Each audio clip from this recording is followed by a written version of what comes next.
জানিয়ে দিব সর্বশেষ আপডেট বাংলা সংবাদ। শুরুতেই প্রধান প্রধান শিরোনাম।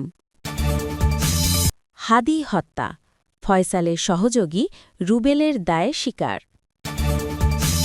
টুইটার হ্যাকারদের চিহ্নিত করা হয়েছে, তাদের মুখোশ উন্মোচন করা হবে। জামায়াত আমির। জালিয়াত চক্রের বিরুদ্ধে ব্যবস্থা নেওয়া হোক, দাবি জুলাই শহীদ পরিবারের। নির্বাচন গণভোটে মোটরসাইকেল চলাচল বন্ধ ৩ দিন।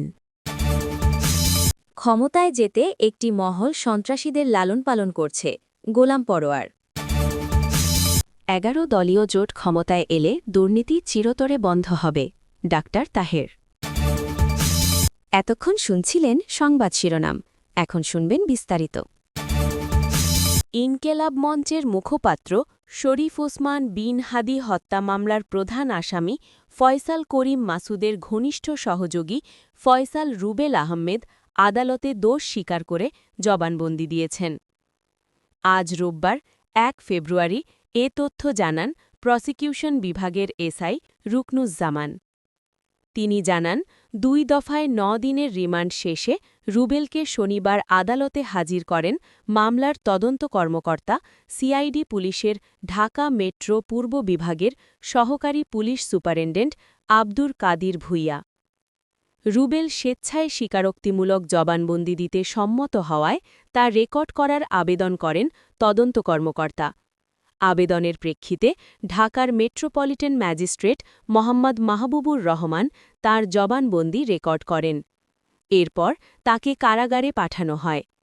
এর আগে গত ২১ জানুয়ারি মধ্যরাতে দক্ষিণ কেরানীগঞ্জের আটি নয়াবাজার এলাকা থেকে ডিবি পুলিশের সহায়তায় রুবেলকে গ্রেপ্তার করে সিআইডি।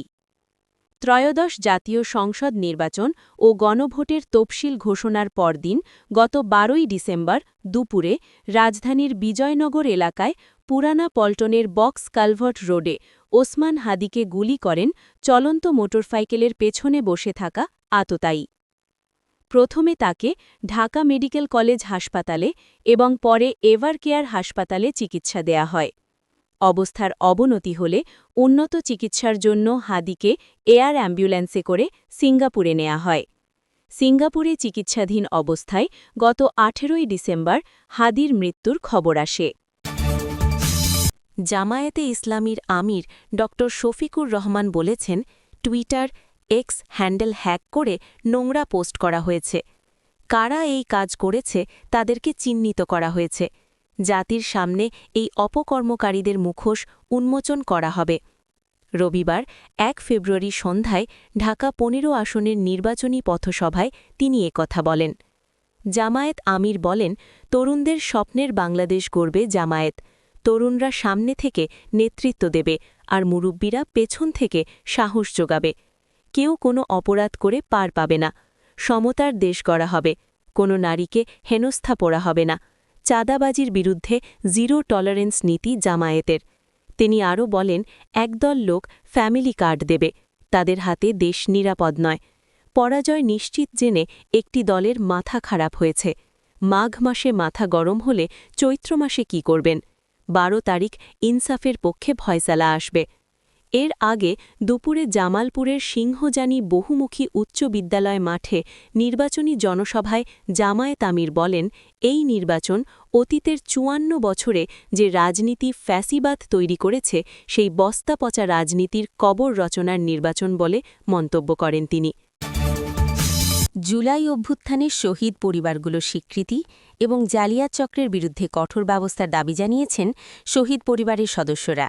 শহীদ পরিবারগুলোকে উদ্জীবিত করতে এবং দেশ সংস্কারে আসন্ন গণভোটে হ্যাঁ ভোট দেওয়ার আহ্বান জানান তারা। আজ রোববার ১ ফেব্রুয়ারি রাজধানীর কারওয়ান বাজারে ঢাকা ট্রেড সেন্টারে জুলাই ২৪ শহীদ পরিবার অ্যাসোসিয়েশনের পরিচিতি ও আসন্ন নির্বাচন নিয়ে আয়োজিত সভায় এই দাবি জানানো হয়। এ সময় বক্তারা বলেন, একটি গোষ্ঠী গণভোট নিয়ে মিথ্যা তথ্য ছড়াচ্ছে। অন্তত ৫৮ জন ব্যক্তি জুলাই আন্দোলনের ভুয়া তথ্য দিয়ে সুযোগ সুবিধা গ্রহণ করছে বলে তারা অভিযোগ করেন। বক্তারা বলেন, যারা দেশ ছেড়ে পালিয়েছে তারা বিদেশ থেকে ষড়যন্ত্র করছে। তারা আরও বলেন, জাতিসংঘের মতে জুলাই শহীদ পরিবার প্রায় ১৪০০ হলেও অনেকের বর্তমান অবস্থা সম্পর্কে সঠিক তথ্য নেই। সভায় বাংলাদেশ ব্যাংকের পক্ষ থেকে দেয়া ২৫ লাখ টাকা সব শহীদ পরিবারের মধ্যে সমানভাবে বণ্টনের দাবি জানানো হয়। জাতীয় সংসদ নির্বাচন ও গণভোটকে কেন্দ্র করে সব ধরনের যান চলাচলের ওপর বিধিনিষেধ আরোপ করে প্রজ্ঞাপন জারি করেছে সড়ক পরিবহন ও মহাসড়ক বিভাগ। রোববার ১ ফেব্রুয়ারি সড়ক পরিবহন ও সেতু মন্ত্রণালয়ের আওতাধীন সড়ক পরিবহন ও মহাসড়ক বিভাগ থেকে এ সংক্রান্ত প্রজ্ঞাপন জারি করা হয়। প্রজ্ঞাপনে বলা হয়, আসন্ন ত্রয়োদশ জাতীয় সংসদ নির্বাচন ও গণভোট গ্রহণের জন্য নির্বাচন কমিশন ১০ ফেব্রুয়ারি দিবাগত মধ্যরাত ১২টা থেকে ১৩ ফেব্রুয়ারি মধ্যরাত পর্যন্ত মোটরসাইকেল চলাচলের উপর নিষেধাজ্ঞা আরোপ করেছে। এতে আরও জানানো হয়, ১১ ফেব্রুয়ারি মধ্যরাত ১২টা থেকে ১২ ফেব্রুয়ারি মধ্যরাত ১২টা পর্যন্ত ট্যাক্সি ক্যাব, পিকআপ, মাইক্রোবাস ও ট্রাক চলাচলে নিষেধাজ্ঞা থাকবে। ক্ষমতায় যাওয়ার লক্ষ্যেই একটি মহল পরিকল্পিতভাবে সন্ত্রাসীদের লালন পালন করছে এবং অর্থের বিনিময়ে এসব অস্ত্রধারীরা দলবদল করছে বলে মন্তব্য করেছেন বাংলাদেশ জামায়াতে ইসলামীর সেক্রেটারি জেনারেল ও খুলনা ৫ আসনের ডুমুরিয়া ফুলতলা জামায়াত মনোনীত সংসদ সদস্য প্রার্থী মিয়া গোলাম পরোয়ার। রোববার ১ ফেব্রুয়ারি খুলনার ডুমুরিয়া উপজেলার মাগুরখালী ও শরাফপুর এবং ফুলতলা উপজেলার আটরা গিলাতলা ইউনিয়নের বিভিন্ন স্থানে উঠান বৈঠক, গণসংযোগ ও পথসভায় প্রধান অতিথির বক্তব্যে তিনি এসব কথা বলেন। অভিযোগ করে তিনি বলেন, ভয়ভীতি ও হুমকি-ধামকির মাধ্যমে ভোটের রায় কেড়ে নেওয়ার চেষ্টা চলছে। ভয় দিয়ে রায় নেওয়ার অর্থ হল আপনি সেই চরিত্রে পরিণত হয়েছেন যারা হুমকি দিয়ে ক্ষমতায় গেছেন, তাদের যে পরিণতি হয়েছে আপনারও সেই পরিণতি হবে। ভোটারদের উদ্দেশ্যে গোলাম পরোয়ার বলেন, ভয় দিয়ে এখানকার মানুষকে দমিয়ে রাখা যাবে না।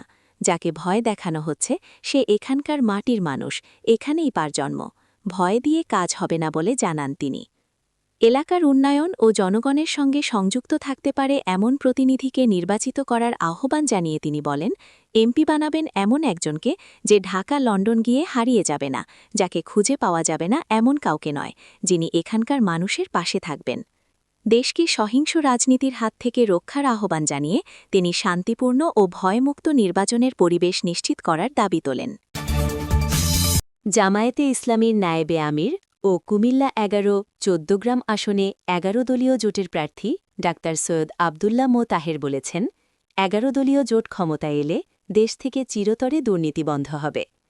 নির্বাচনে জোট বিজয়ী হলে চিরদিনের জন্য স্বৈরাচার ও ফ্যাসিবাদের পতন হবে। নতুন করে বাংলাদেশ গণতান্ত্রিক ধারায় যাত্রা শুরু করবে। তিনি বলেন, আমাদের ১১ দলীয় জোটে বীর মুক্তিযোদ্ধা ও জুলাই আন্দোলনকারী সহ ইসলামী সমমনা দলগুলো রয়েছে। সারা দেশে ১১ দলীয় জোটের গণজোয়ার তৈরি হয়েছে। আমরা আশা করি এবার মানুষ ভালো মানুষদের ভোট দেবে। রোববার ১ ফেব্রুয়ারি বিকেলে কুমিল্লার ১৪গ্রাম উপজেলার শুভপুর ইউনিয়নের গাছবাড়িয়া মাদ্রাসা মাঠে নির্বাচনী জনসভায় প্রধান অতিথির বক্তব্যে তিনি এসব কথা বলেন। ডা. সৈয়দ আবদুল্লাহ মো তাহের বলেন, বাংলাদেশ স্বাধীন হয়েছে ৫৪ বছর আগে। এই ৫৪ বছরে অনেক সরকার পরিবর্তন হয়েছে, কিন্তু পদ্ধতিগত কোনো পরিবর্তন হয়নি। যে সরকারই এসেছে তারা দুর্নীতি করেছে। সরকারের নামে নেতৃত্বের পরিবর্তন হয়েছে, কিন্তু দুর্নীতির কোনো পরিবর্তন হয়নি। কোনো সরকারের সময় বাংলাদেশ সারা বিশ্বে ৩ বার দুর্নীতিতে চ্যাম্পিয়ন হয়েছে। এবার নির্বাচনের মাধ্যমে ক্ষমতার পালাবদলের পর দুর্নীতি বন্ধের সুযোগ রয়েছে। ১১ দলীয় জোট ক্ষমতায় গেলে দুর্নীতি চিরতরে বন্ধ হবে।